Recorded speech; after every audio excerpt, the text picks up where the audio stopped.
TVOT represents a kind of melting pot of the entire television and video industry. There's a reason so many people spend so much time watching TV. It's a part of the social fabric of life, and it's not going to go away. It's how we watch great storytelling. People should attend this show if they want to understand the broader scope of the business versus their own little worlds. This year is entirely different from the last one I was at. It's good to see fresh topics and concepts come to mind. It really seems to be evolving as the industry is evolving. The community that attends, actually they're very open to sharing ideas and really thinking about what's next. As a first-time attendee at TVOT, the first impression is that it's pretty cool how people are kind of really interested on the evolution of media, figuring out what it looks like, how people are involved, how it becomes interactive, about how storytelling and technology come together, and there's something just sort of electric about that. Every panel, every conversation you have out here really gives you new insights, and you take that back and helps you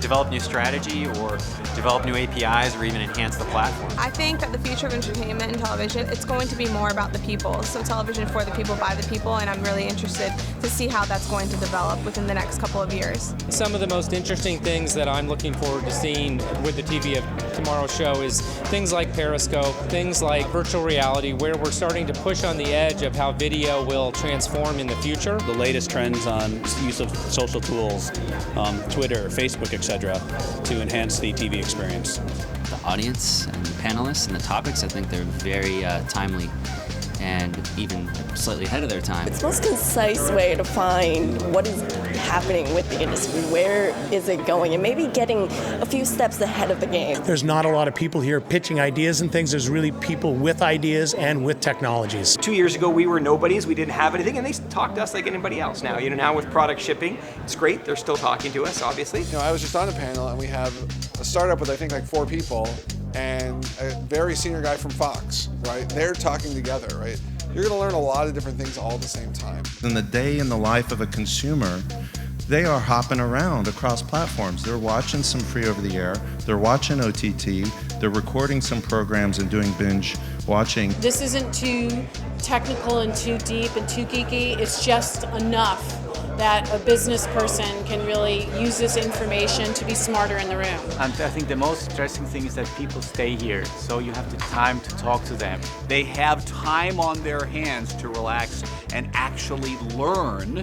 And for some of my clients in this world, it's an opportunity to get to them in an environment that they simply can't do when they're back at the office.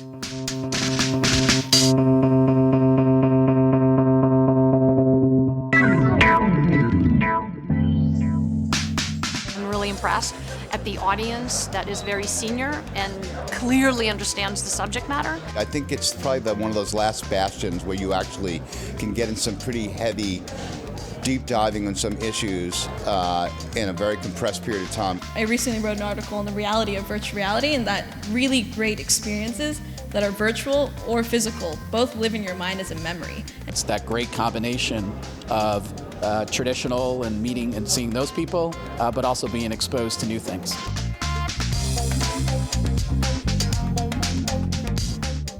It is technology and creativity and content and distribution all in one place. It's the only show of the year that has that makeup. This show makes me get my best game on. So when I get up in front of the room, I have to be really sharp here. I can't just get up there and talk the same old stuff. I have to be good. And I think that happens across all the panels. And that's part of why you see people coming back year after year, because they have the opportunity to learn, they have the opportunity to interact, they have the opportunity to network, and a lot of times it plugs you into conversations that you might otherwise not been a part of. And so I think it's sort of one of those strategic imperatives right now to have this tucked under your wing and to come to this show twice a year so that you understand what's going on.